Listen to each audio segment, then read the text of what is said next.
Efectos neurofisiológicos de la meditación. Me llamo Paco Vinagre y colaboro con el Círculo Ágora, que es la asociación que ha montado todo esto en colaboración con la Comunidad de Madrid, la Semana de la Ciencia, ¿no?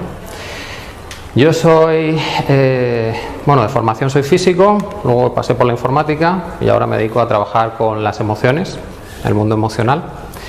Bien, y esta charla tiene mucho que ver con eso, porque vamos a ver cómo funciona emocionalmente la meditación, es decir, cuál es el efecto real en nuestro cuerpo que tiene la meditación. La charla puede ser un poco sorpresiva tanto para los que vienen de la meditación como para los que no la han visto nunca, ¿bien? Porque lo que vamos a hacer es trabajar con datos que se han sacado de la investigación de los laboratorios a partir del año 2000 principalmente, ¿bien? Porque a partir del año 2000 se desarrollan aparatos que permiten ver el funcionamiento del cerebro en vivo. Mientras que antes se suponía cómo funcionaban las cosas, ahora se sabe cómo funcionan las cosas. E incluso ahora se ha llegado al punto de poder marcar neuronas específicas, iluminarlas con un láser y con el color del láser decidir si se activan las neuronas o se desactivan. Luego los experimentos son casi lo perfecto. Es decir, tienes solo un grupo de neuronas y puedes activarlas y desactivarlas a voluntad. Luego hay muchas cosas que se suponían antes que en estos últimos 5 o 10 años se han demostrado que no funcionan así. ¿Bien? Entonces, esa va a ser el hilo por el que iremos avanzando en la charla. ¿Bien? Bueno, para empezar se me ha ocurrido poneros estas citas de Siddhartha Gautama, el Buda. El Buda significa el iluminado. ¿Bien? No es que sea un dios, sino que es un estado que alcanzó esa persona de iluminación. ¿Bien? Y lo pongo porque la meditación en Occidente la tenemos muy asociada culturalmente a Oriente, a las culturas orientales, a la tradición budista, el zen, todas estas cosas. ¿Bien? Que no quiere decir que en Occidente no haya habido meditación. En las corrientes místicas la meditación es algo importante. Pero vamos a centrarnos en esto, que sería como lo más clásico. Y os traigo una serie de frases de Buda porque os quiero plantear una cuestión sobre esas frases. La primera nos dice que la paz viene de adentro, no la busques afuera. Luego si la meditación es una herramienta que utilizaba Buda para llegar a ese estado de paz, nos estaría diciendo que la meditación es algo que nos sirve para cambiar por dentro. Todos los actos incorrectos vienen de la mente. Si la mente cambia, ¿cómo podrían permanecer esos actos? Esto nos querría decir que si yo actúo mal es porque hay algo en mi mente que me lleva a actuar así. Pero si consigo cambiar mi mente, ya no tengo por qué actuar como actuaba antes. Luego el secreto sería cambiar esa mente. Y es eso interno. Yo no creo en un destino para los hombres, independiente a cómo actúen. Creo que les alcanzará el destino a menos que actúen. Siddhartha Gautama estaba en una cultura en la que se manejaban conceptos como el del karma, que es que lo que haces en una vida te sigue persiguiendo en tus reencarnaciones. Entonces, si en una vida has sido malo, sí o sí, en la siguiente vas a ser castigado. ¿Bien? Entonces es como un destino al que no puedes escapar.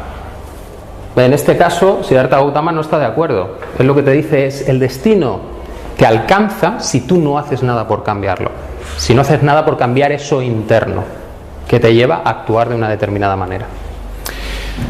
No vivas en el pasado, no imagines el futuro, concentra la mente en el momento presente. Esa sería como la clave para la felicidad. Pero luego también tiene otra frase que choca con todas esas anteriores. No eres el dueño de tu mente, el propietario. Si fueras el dueño, todo podrías cambiarlo y controlarlo. Luego aquí tenemos un problemón. Nos está diciendo por un lado que todo se resuelve cambiando la mente, y por otro lado nos dice que la mente no es nuestra, que no la controlamos y que por lo tanto, ¿qué podemos hacer? ¿Bien? Y lo plantea el mismo Siddhartha Gautama. Luego hay algo que falta. Bien, vamos a dar una definición tentativa de qué es la meditación. Podemos definir la meditación como una ancestral práctica de un estado de atención concentrada sobre un objeto externo, un estado interno, el pensamiento, la propia consciencia o el propio estado de concentración. La clave es ese estado de atención completa. ¿Bien? Esa es la clave de la meditación. ¿Qué rasgos tiene la meditación, ese estado meditativo? Pues que liberamos la atención de su común actividad y la focalizamos en el presente, en el que está ocurriendo en este momento. ¿Bien? Otra de las características de la meditación es que se evitan los juicios. No permites que la mente empiece en su proceso enjuiciando, diciendo esto es bueno, esto es malo. Simplemente te haces consciente de lo que está pasando, mantienes tu atención ahí. Y también evitas la resistencia. Si aparecen sensaciones, cualquier sensación física, no te opones a ella, no generas tensión física, intentas mantener tu estado de relajación para que todo vaya cambiando. ¿Bien? Y por último, en esos estados meditativos también se consiguen experiencias de nuevas percepciones, nuevos estados de percepción. Lo que normalmente en nuestro día a día sabemos que ocurre, cuando entramos en esos estados de meditación, aparecen otras cosas, sentimos otras cosas, vemos la vida de otra manera. Eso también es inherente a la meditación. En el fondo podríamos decir que la meditación es la primera tecnología desarrollada por el ser humano para modificar su medio interno, la mente. Pensamientos y sentimientos, porque la mente incluye esas dos piezas. Lo que te permite acceder a recursos mentales ocultos que en tu día a día no tienes, están bloqueados. La meditación es esa herramienta que nos permite limpiar y permitir que nuestras capacidades surjan. ¿Bien? Hay varios tipos de meditación, pero podríamos englobarlo principalmente en dos. Hay una meditación que es la de observación, que en la India se denomina vipassana. En esta meditación simplemente estamos observando lo que ocurre a nuestro alrededor, todo lo que ocurre a nuestro alrededor. Y eso también incluye nuestro estado interno, cómo nos estamos sintiendo, qué pensamientos estamos teniendo, qué ruidos vienen de la calle, de fuera. Y mientras haces ese ejercicio de observar todo lo que está ocurriendo, permites que todo eso pase, no te enganchas a nada. No permites que tu mente entre en el típico estado de ¿y esto de dónde viene? ¿Y cómo será? Simplemente te haces consciente de que está ahí y observas cuál es el siguiente cambio. Cuando mantenemos esa no actividad, es decir, no le dejamos que la mente se vaya detrás de lo que ocurre, lo que pasa es que nuestro cuerpo empieza a relajarse, se empieza a soltar la tensión, empezamos a dejarnos llevar. ¿Bien? Y esos son los efectos que encontramos con esa meditación de observación. El otro tipo de meditación es la atención enfocada.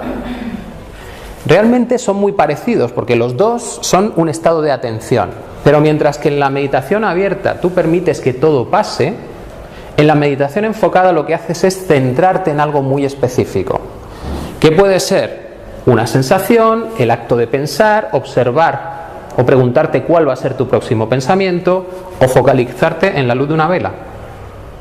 Eso lo que hace es que nuestra mente, al focalizarse tanto en un único estímulo, pare y dejan de venir los pensamientos. Tienes un estado de vacío mental. ¿Bien? Y en ese estado de vacío mental, como no hay ruido, puedes hacerte preguntas.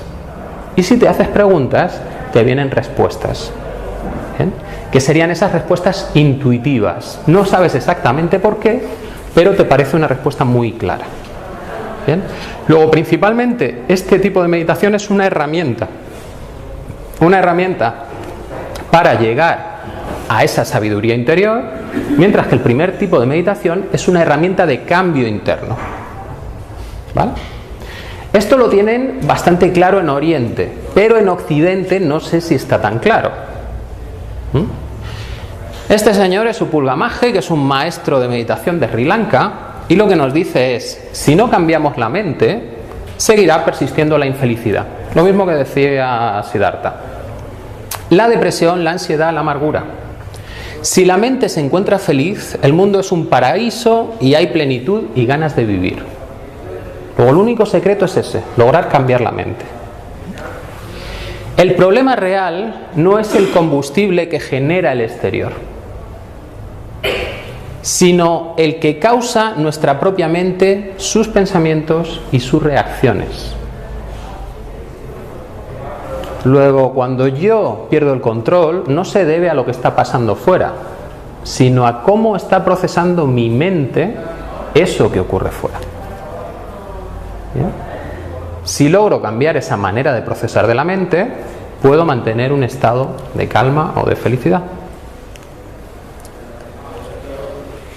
Con respecto, nos dice, la meditación vipassana es la que emplearías para cambiar las cosas.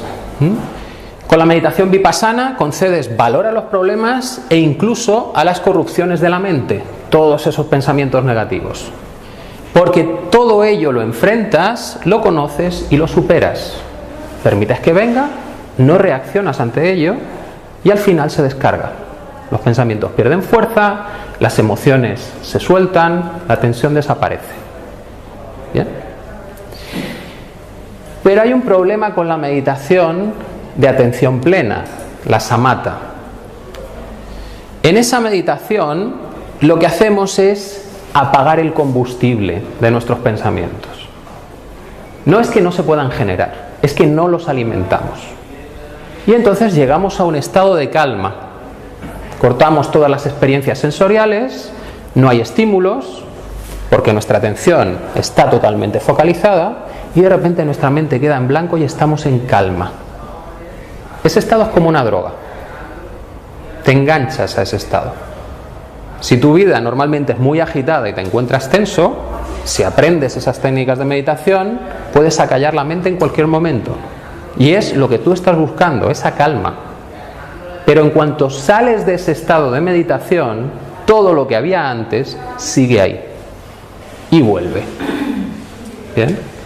Luego, si utilizas esa herramienta como método para sentirte mejor, estás cayendo en una trampa, porque es igual que una droga. Cuando tú te tomas la droga, todo es maravilloso. Pero en cuanto se acaban los efectos de la droga, la realidad sigue igual. ¿Bien? Si queremos cambiar la realidad, la meditación que hay que utilizar es la vipassana. ¿De acuerdo? Bien. Ahora vamos a analizar la meditación desde un punto de vista más occidental, más racional. ¿Qué efectos son los que se han detectado y comprobado con la meditación? Bueno, pues lo primero es que nos encontramos con un alivio del estrés que sienten las personas. Cuando les enseñamos a meditar y mantienen un proceso, el estrés disminuye, se encuentran mejor. También se ha detectado que pueden mejorar de las enfermedades causadas por el estrés e incluso mejorar de condiciones de dolor. Si aprendes a meditar, puedes bajar tu sensación de dolor. Y también se aprecian mejoras cognitivas. Eso incluso con chavales de colegios que normalmente no tienen buenos resultados académicos, se les enseña a meditar, a relajarse y empiezan a funcionar mucho mejor. ¿Bien?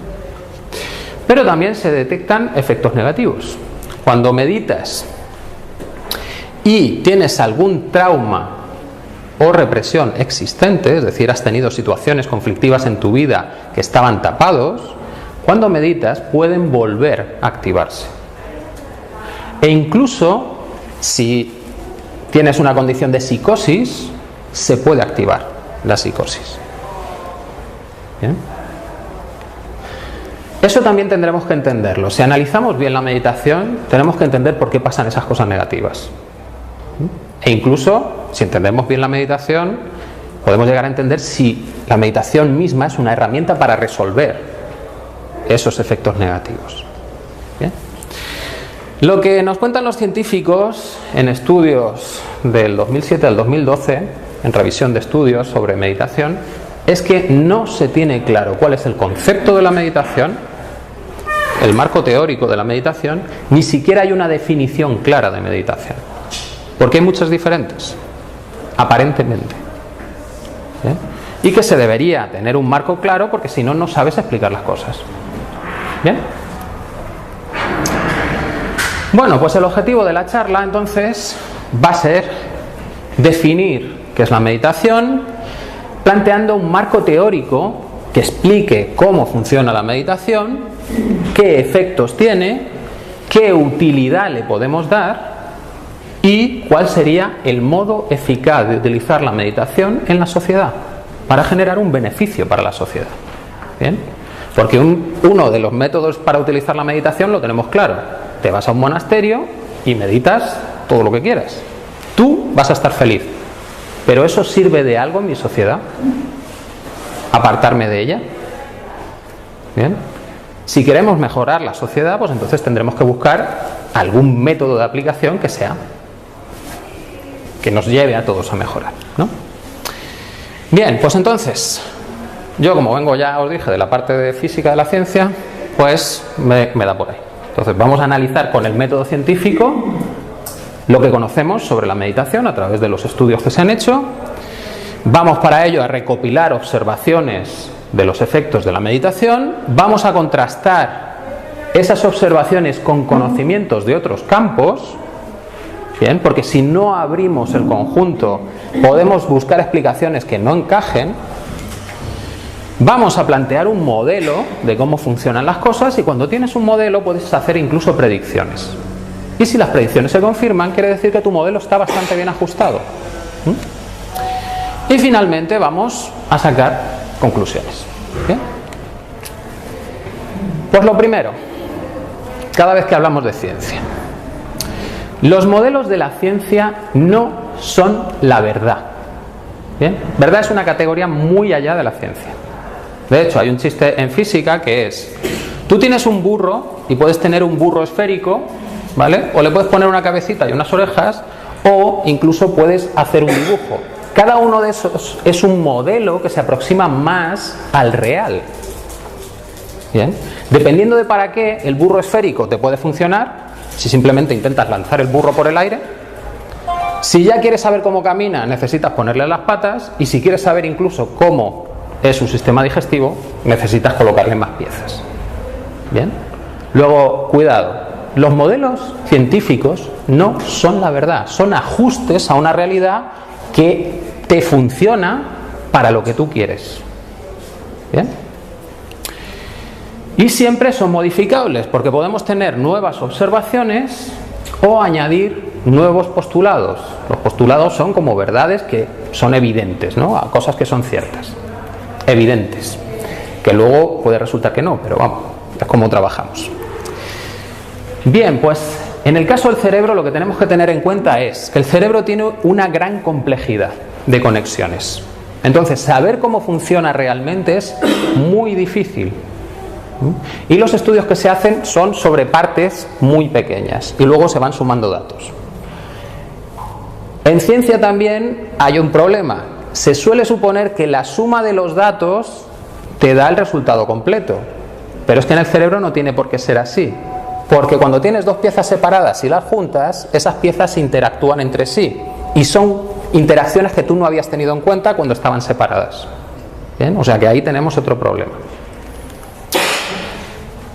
Por eso es importante traer conocimientos de diferentes campos, no solo quedarte en uno, no solo analizar las cosas desde el punto de vista neurológico, sino que también te interesa añadir investigaciones psicológicas, porque están trabajando con seres vivos completos, mientras que el neurólogo trabaja con unas pocas neuronas o zonas del cerebro, ¿vale?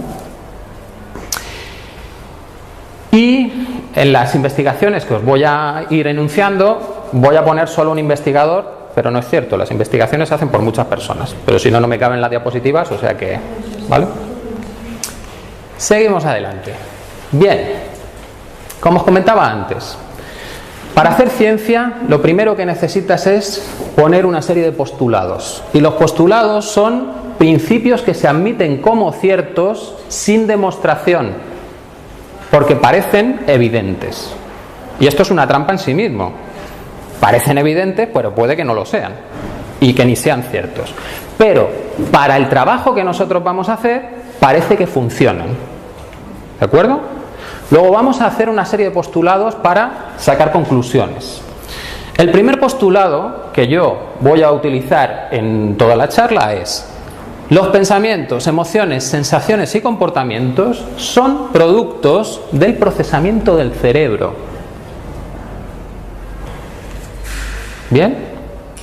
Pensamientos, emociones, comportamientos. Todo es producto del procesamiento del cerebro. Luego, para mí no hay nada fuera. ¿Bien? Porque si hay algo fuera ya no lo puedo explicar. Necesito que esté todo dentro.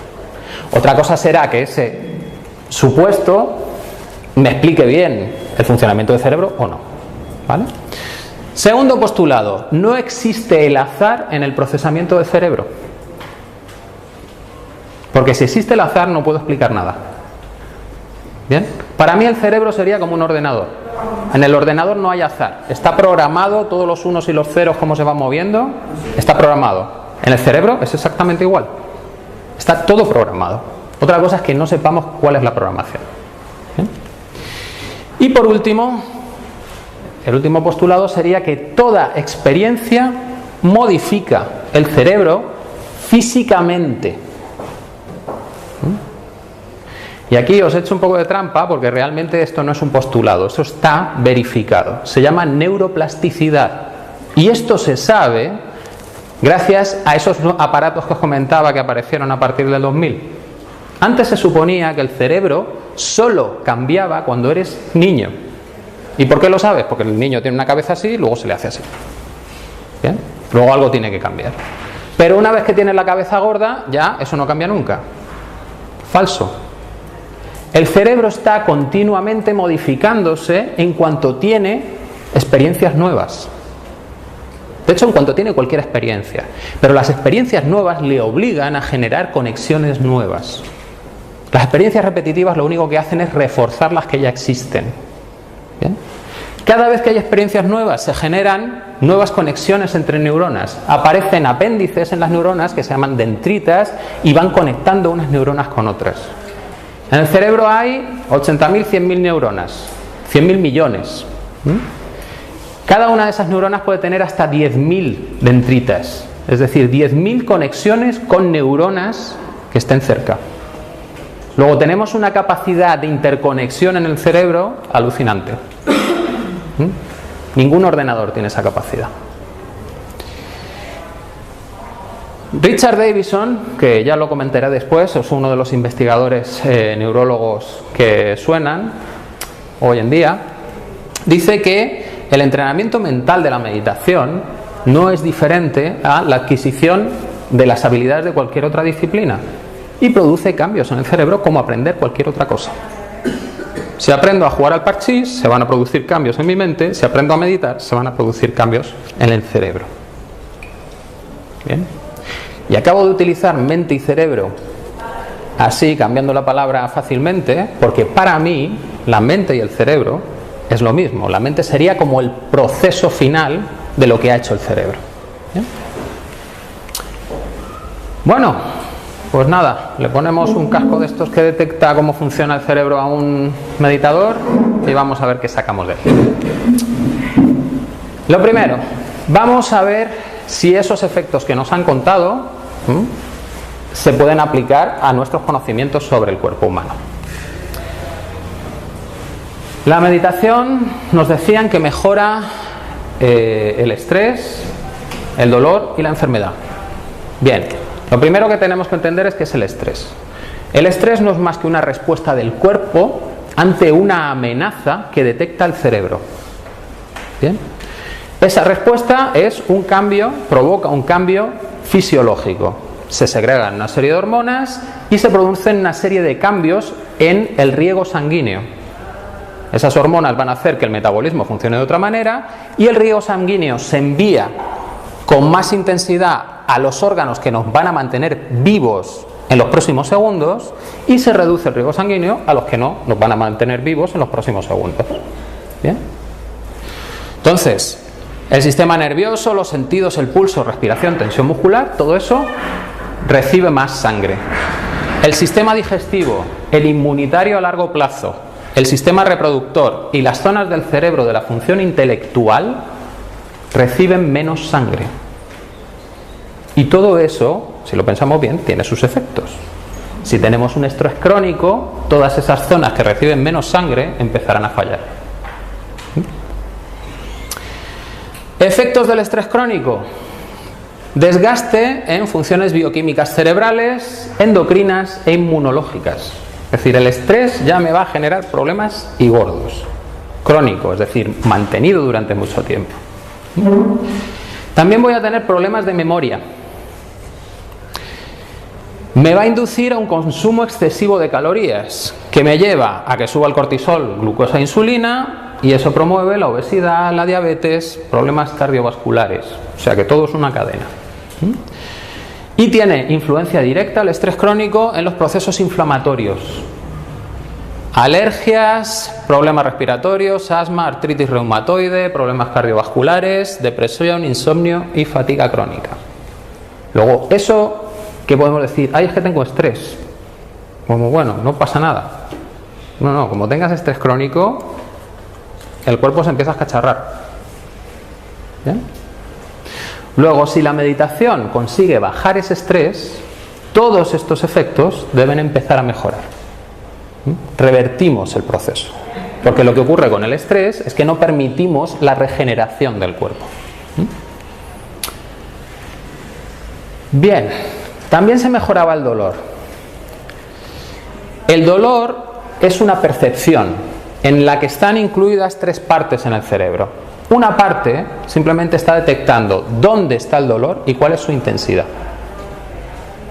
Si es una intensidad alta o baja. Luego tenemos otra parte que procesa esa información y la junta con la carga emocional que tenemos asociada a la sensación de dolor. Y todo eso junto es lo que nosotros llamamos dolor. ¿Bien?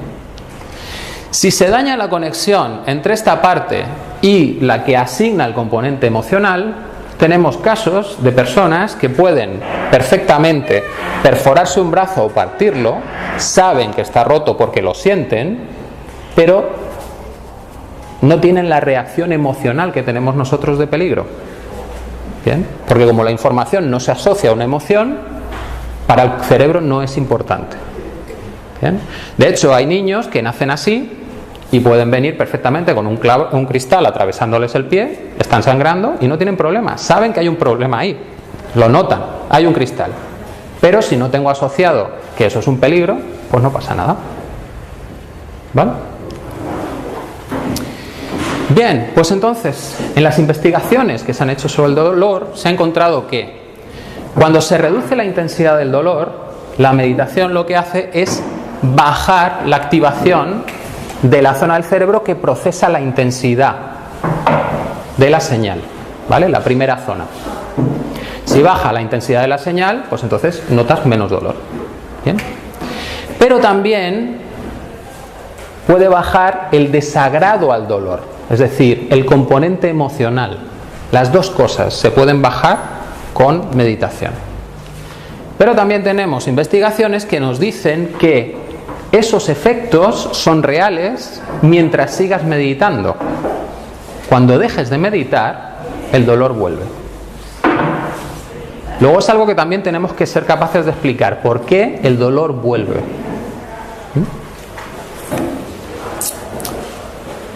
Vamos a hablar ahora de esa mejora de las enfermedades. Cuando se medita, potencias determinadas ondas cerebrales. El cerebro en su funcionamiento genera unas ondas electromagnéticas que le sirven de coordinación de información. ¿Bien? Cuando estamos despiertos en nuestro día a día, estamos en el estado beta. Y eso es una frecuencia entre 14 y 30 hercios. ¿Vale? La onda se mueve arriba y abajo 14 veces por segundo o 30 veces por segundo. Cuando empezamos a meditar, entramos en el estado alfa, que es un estado de relajación primaria. Si ya estamos bastante entrenados, podemos llegar al estado teta de relajación. Y los maestros de esto pueden llegar al estado delta, que es como estar dormido, pero siendo consciente. ¿Vale? Luego somos capaces, con esa meditación, de utilizar estados que normalmente el cerebro no tiene siendo conscientes. E incluso el estado gamma, que es por encima de las frecuencias del estado consciente. ¿Vale? ¿Por qué os cuento todo esto de las frecuencias? Porque resulta que esto sería un encefalograma de un meditador. Como veis, hay zonas en que tenemos 15 hercios, otras zonas en que tenemos 10, zonas en que tenemos 2. Bien, el cerebro no se queda como una máquina perfecta en un punto, sino que va barriendo las diferentes frecuencias, pero se mantiene en esas frecuencias más bajas. ¿Qué tiene de bueno mantenerte en frecuencias bajas? Que si estás en 2 hercios o 2 ciclos por segundo, el cerebro está enviando la señal a los nervios para que se regeneren. Si estás en 7-8 hercios, le está enviando la señal a los huesos para que crezcan o se reparen. 7-8 es ese límite entre el estado alfa y el estado teta. 10 hercios, reparación de ligamentos. Y 15 hercios, reparación de capilares. ¿Bien? En el 2011 se hizo un estudio con una persona que tenía un corte total de la médula y por lo tanto no podía mover las piernas. Le colocaron un aparato que lo que iba a hacer era coger la información de la zona de la médula que todavía estaba bien y pasarla a la parte de abajo. De manera que ese corte lo saltábamos con unos cables. ¿Bien?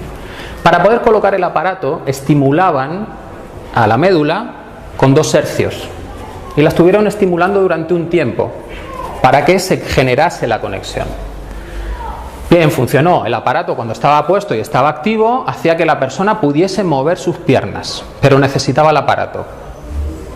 Pero curiosamente, la persona también empezó a experimentar mejoras en la función autónoma de la vejiga, actividad sexual y termorregulación en las piernas. Y eso sería imposible si tienes cortada la médula. ¿Qué concluían al final del artículo? Que lo mismo estaba mal diagnosticado y no hubo un corte completo. Porque para los médicos las neuronas no se pueden regenerar. ¿Bien? Y esto es una de las cosas que ocurre en ciencia. No se puede decir no. Tú no lo sabes.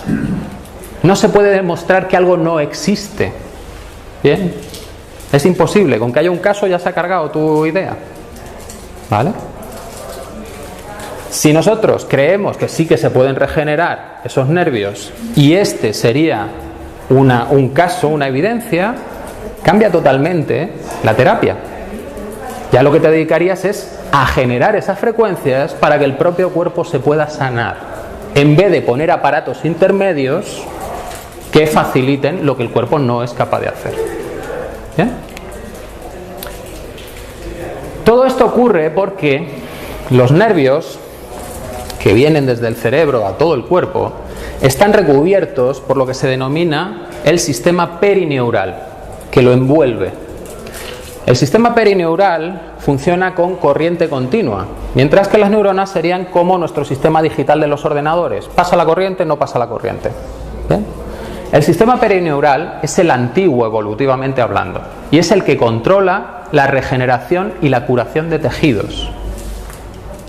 De hecho, en animales que pueden regenerar miembros, el sistema perineural lo que hace es generar tensiones eléctricas para indicarle a esa zona del cuerpo cómo tiene que cambiar para generar un miembro nuevo. ¿Okay? Nosotros no seríamos capaces de regenerar miembros porque no tenemos la densidad de neuronas suficientes en el cuerpo. Nos las hemos llevado todas al cerebro y por eso, al no tener la densidad suficiente, no tienes la información suficiente como para poder regenerar. Que eso es otro tipo de investigación, cómo enviar la información suficiente y lo mismo regenera un miembro. Hay animales que lo hacen.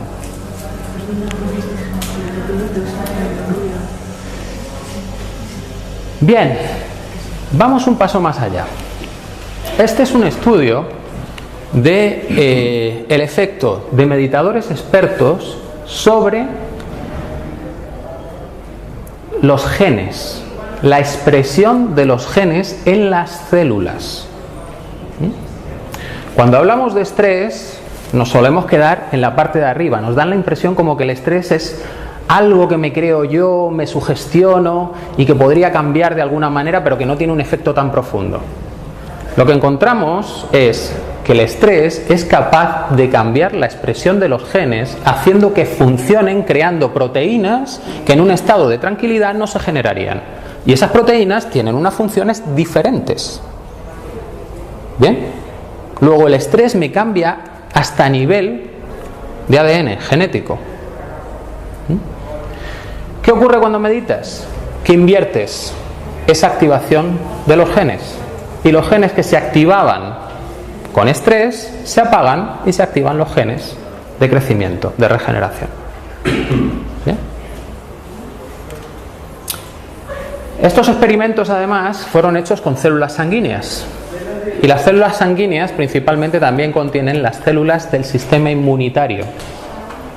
Luego, cuando estamos en mucho estrés, el sistema inmunitario se deprime y por lo tanto podemos tener más enfermedades. Este es otro experimento del 2008 que encontraron lo mismo. Los genes del estrés se activan y desactivan si meditas, pero se dieron cuenta que en los meditadores expertos y novatos había alteraciones en el metabolismo celular. Es decir, meditar afecta a cómo funcionan las células individualmente. Ojo, que no es un efecto solo de la cabeza que creo que estoy mejor. No, las propias células están cambiando su funcionamiento por meditar. Tela. Y claro, esos cambios metabólicos pueden contrarrestar el daño celular relacionado con el estrés psicológico crónico. Lo que antes veíamos, bien, este experimento te está diciendo que todo eso se podría revertir. Si sales de ese estrés crónico, tu cuerpo empieza a regenerar todo lo que se había estropeado. El estrés psicosocial crónico se ha asociado con el envejecimiento acelerado a nivel celular. Luego, una de las conclusiones que puedes sacar es que nuestro envejecimiento tiene mucho que ver con el estrés que vivimos. Y esto más o menos se ha visto en la historia. En el siglo XX, de repente, podemos vivir un montón de años más.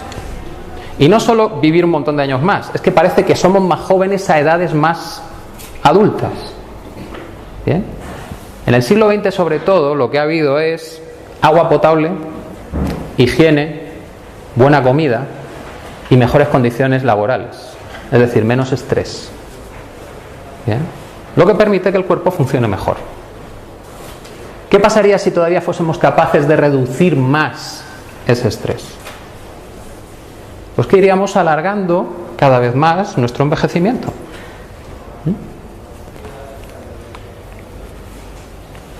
Bien, pues otra cosa curiosa es que en este experimento que os contaba aquí, ese experimento no solo se hizo con técnicas de meditación normales, se hizo con técnicas de meditación de vipassana, con mantras, simplemente con atención, meditación trascendental, respiración, kundalini yoga. Y todas esas técnicas obtenían los mismos resultados. Lo que quiere decir que la meditación en sí no es el secreto. Porque si hay 50 secretos diferentes, va a ser que algo tienen que tener en común. ¿Bien? Lo que tienen en común es la respuesta de relajación. Lo mismo que tenemos una respuesta de estrés autónoma que dispara el cuerpo cuando está en amenaza, hay una respuesta de relajación autónoma que dispara el cuerpo cuando se acaba la amenaza. Y eso en los animales lo vemos muy claro. Cuando un perro está en tensión, se eriza y le ves la tensión. Cuando se acaba el problema, se sacude, bosteza, se estira y se relaja. ¿Bien? Tienes que tener un sistema de descarga de energía porque si no te mueres de sobretensión. ¿Vale? Y lo curioso es que esto no es nuevo, ya lo proponía Herbert Benson en 1975 y nos decía que cualquier proceso de atención produce que se active esa respuesta de relajación en el cuerpo. Y no solo los procesos de atención objetivos, que dices estoy atento. No, es que cuando haces un deporte también tienes un proceso de atención. Y la tensión muscular también ayuda a que luego se produzca la relajación. O sea que tienes 1000 maneras realmente de provocar la respuesta de relajación. No es una, no es solo la meditación. ¿Bien? Vale, antes comentábamos que la respuesta o la mejora del dolor era temporal. E incluso las mejoras de meditación, si dejas de meditar, pues al cabo de un tiempo puedes estar de nuevo con los mismos problemas. ¿Por qué es temporal? Pues vamos primero a crear un modelo que nos explique cómo funcionamos. Cuando tenemos que tomar una decisión, y ya veremos que las decisiones se toman inconscientemente prácticamente todo el tiempo, lo que hace tu cerebro es irse a los recuerdos e intentar encontrar uno lo más parecido posible. Si tú tienes un recuerdo parecido, significa que actuaste de una manera determinada y sigues vivo. Luego, si vuelves a actuar exactamente igual, vas a seguir vivo. Tienes las mismas probabilidades. ¿Bien? Luego es óptimo. Si yo lo que hice en este momento me salvó, lo que voy a hacer ahora también me va a salvar. ¿Vale?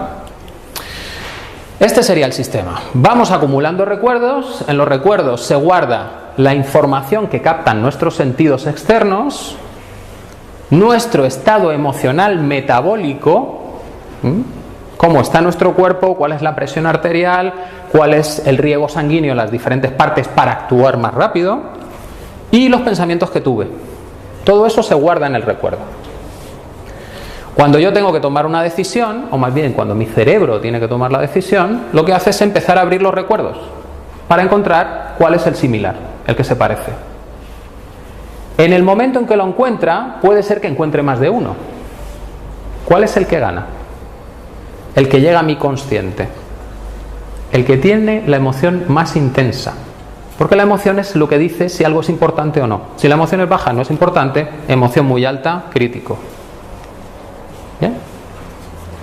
Y entonces ese sería el recuerdo que me condicionaría a actuar de esa manera. ¿Bien? Los humanos tenemos unos maravillosos lóbulos frontales, que es lo que nos diferencia de los simios. Y esos lóbulos frontales tienen la capacidad de parar esa respuesta automática emocional. Nos dan una segunda oportunidad de pensar las cosas y no actuar.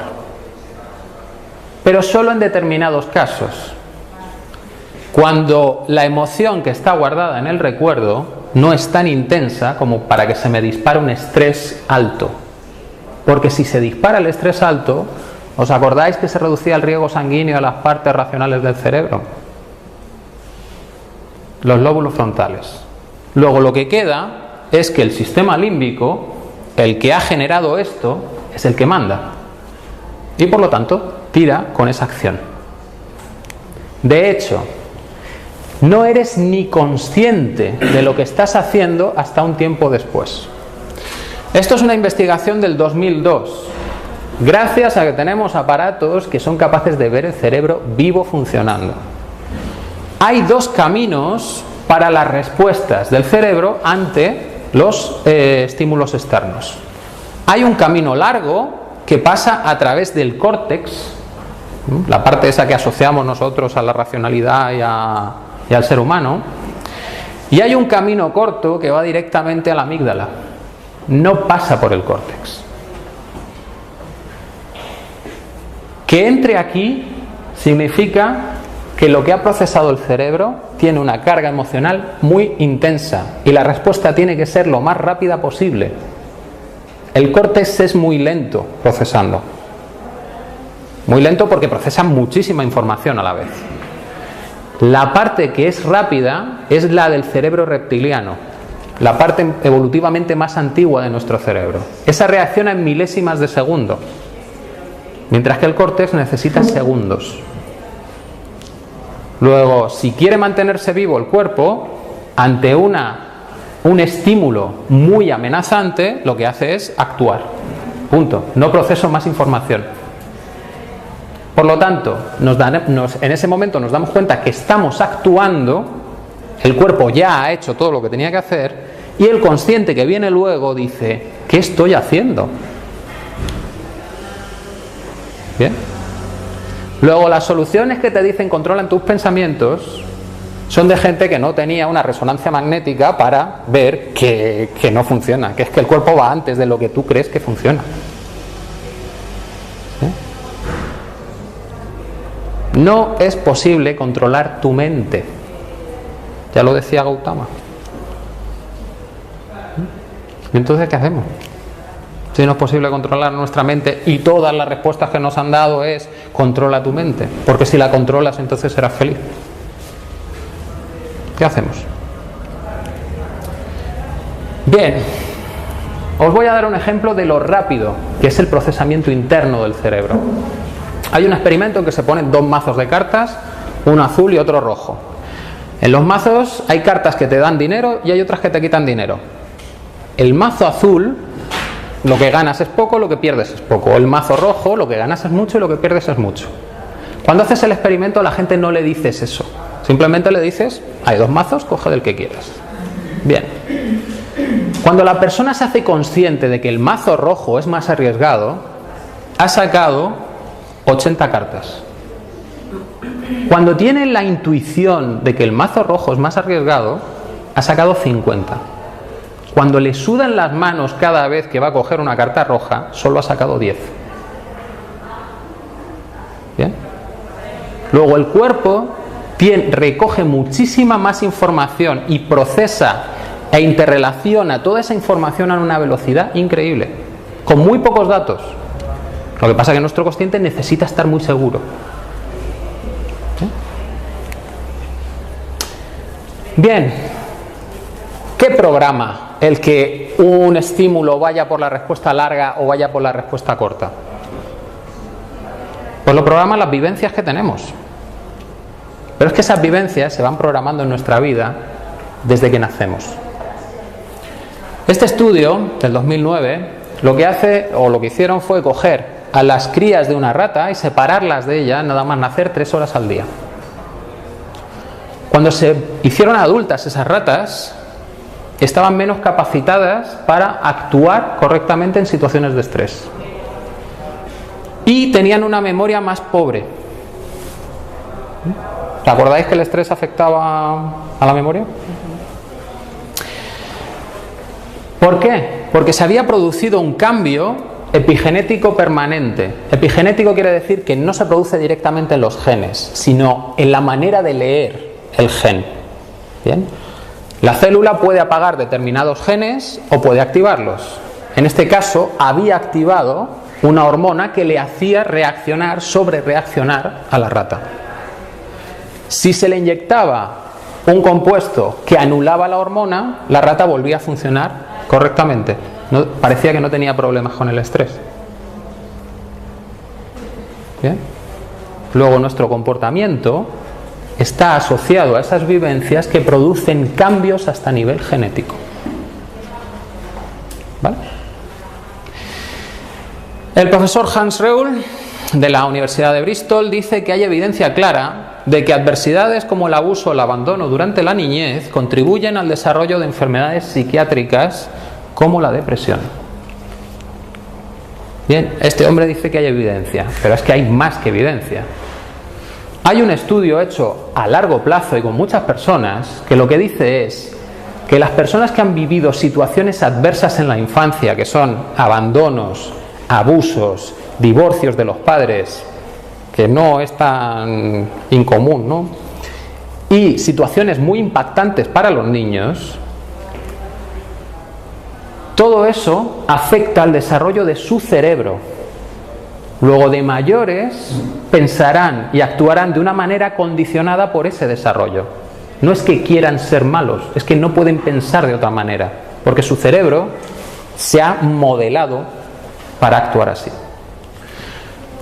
Ese desarrollo afecta al núcleo accumbens. El núcleo accumbens sería el que procesa el placer. Luego, si hay problemas ahí, eso puede estar asociado con la drogadicción o la ludopatía. Afecta a la corteza prefrontal, que es esa que teníamos que utilizar para parar nuestras respuestas emocionales automáticas. Bien, pues si afecta a la corteza prefrontal y la inhibe, vamos a ser reactivos.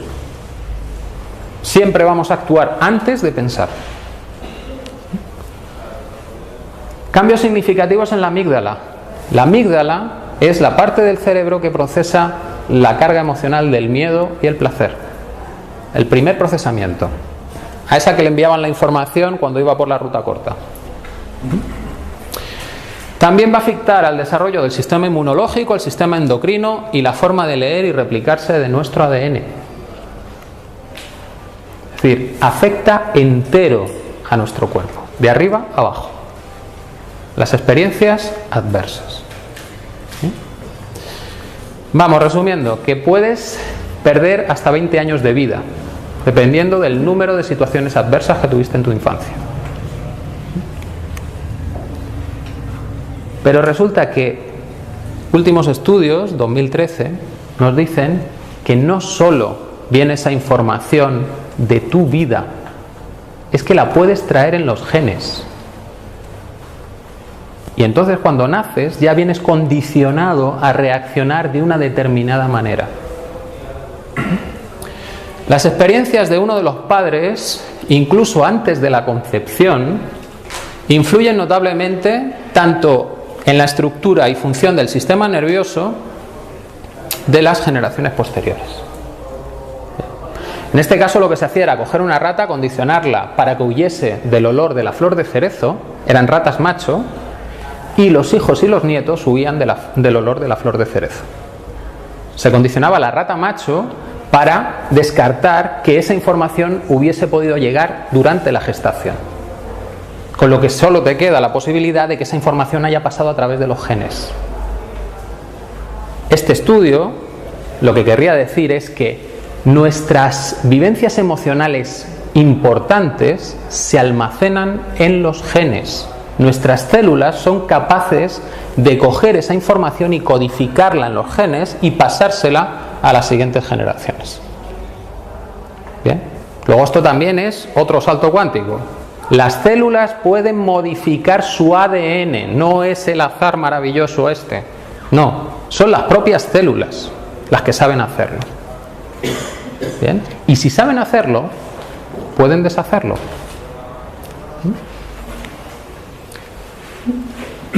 Este sería el diagrama. Tenemos nuestra vida cuando nacemos. Los 3 primeros años serían claves en ese proceso de modelado cerebral, y a partir de ahí toda nuestra experiencia vital. Pero es que hacia abajo también tenemos, durante todo el embarazo se está desarrollando el sistema nervioso del bebé. ¿De dónde adquiere la información el sistema nervioso? De lo que vive la madre. Luego, una sociedad mínimamente inteligente trataría bien a sus madres, porque entonces los niños estarían bien. Y no solo eso, porque todo el árbol familiar está mandando información emocional hacia los nuevos seres.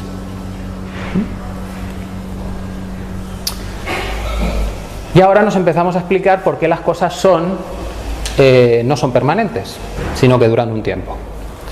Porque la respuesta de relajación revierte los cambios fisiológicos del estrés. Bien. Pero para eliminar toda la respuesta de estrés ante un estímulo, tengo que borrar toda la información emocional asociada. toda. ¿Bien? Y no solo es la de la última experiencia, es la de esa experiencia, más la anterior que se parecía, más la anterior, más las que pudo tener mi madre durante la gestación, más lo que pueda traer heredado. Y lo que traigo heredado normalmente es algo muy intenso, porque si lo he guardado en el ADN, significa que es algo muy importante. ¿Bien?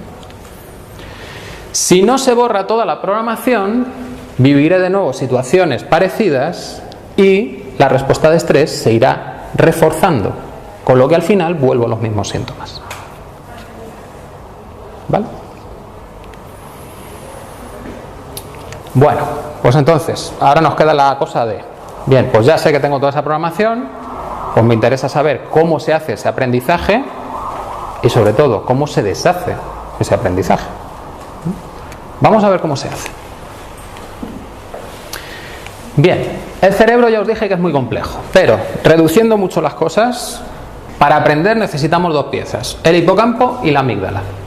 Bien, la amígdala, lo decimos en singular, pero son dos piezas que están en cada hemisferio, y el hipocampo son otras dos piezas también cerca de la amígdala.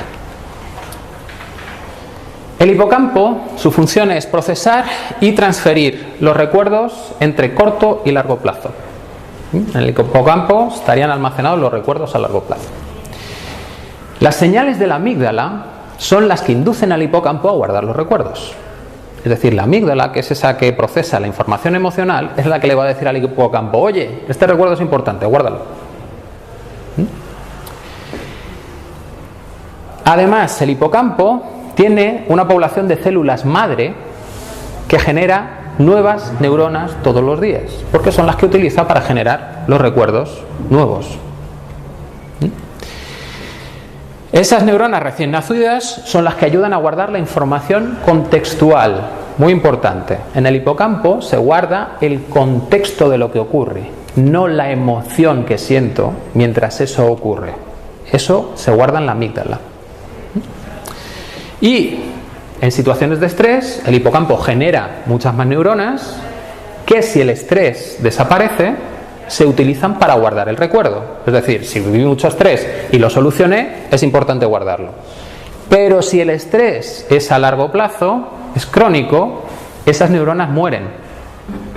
Luego no se guarda nueva información. Luego tenemos problemas de memoria. Mientras estamos en estrés crónico, porque ¿para qué vamos a guardar la información si no nos ha servido para salir del estrés? La amígdala. La amígdala está compuesta por neuronas multimodales, es decir, pueden reaccionar a varios estímulos.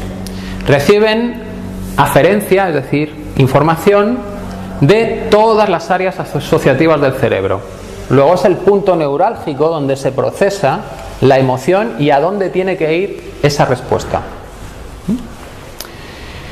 Tienen un sistema de memoria independiente porque son dos, pero funcionan coordinadamente.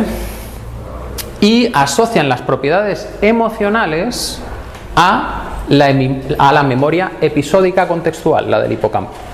¿Bien? Luego ya sabemos que en el recuerdo hay dos piezas, la parte emocional y la parte episódica o contextual. Son independientes. Muy bien. ¿Qué pasa si quitamos la amígdala de repente? Decimos, pues ya está, quitamos la amígdala, como eso tiene todas las emociones, pues nos quitamos el problema de encima. Bueno, pues en las personas a las que les ha dañado la amígdala, resulta que tienen problemas luego de comportamiento, problemas graves. Tienen incapacidad para distinguir entre lo que es irrelevante y lo que es emocionalmente importante. Todo es neutro para ellos. No tienen modo de decidir, ¿vale? Con lo que su comportamiento les lleva a una apatía paralizante o a ser totalmente permisivos con las primeras reacciones que tienen. ¿De acuerdo? Luego es importante que la amígdala esté ahí, porque es la que está modulando precisamente nuestro comportamiento.